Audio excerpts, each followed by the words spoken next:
اے نبی، اللہ تم کو اور مومنوں کو جو تمہارے پیرو ہیں کافی ہے۔ اے نبی، مسلمانوں کو جہاد کی ترغیب دو۔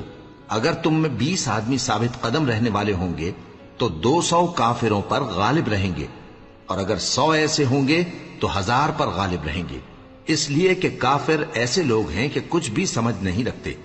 اب اللہ نے تم پر سے بوجھ ہلکا کر دیا اور معلوم کر لیا کہ ابھی تم میں کسی قدر کمزوری ہے، پس اگر تم میں 100 ثابت قدم رہنے والے ہوں گے تو وہ 200 پر غالب رہیں گے، اور اگر 1000 ہوں گے تو اللہ کے حکم سے 2000 پر غالب رہیں گے، اور اللہ ثابت قدم رہنے والوں کا مددگار ہے۔ پیغمبر کو شایع نہیں کہ اس کے قبضے میں قیدی رہیں جب تک کافروں کو قتل کر کے زمین میں کثرت سے خون نہ بہا دے۔ تم لوگ دنیا کے مال کے طالب ہو اور اللہ آخرت کی بھلائی چاہتا ہے، اور اللہ غالب ہے، حکمت والا ہے۔ اگر اللہ کا حکم پہلے نہ ہو چکا ہوتا تو جو فدیہ تم نے لیا ہے اس کے بدلے تم پر بڑا عذاب نازل ہوتا۔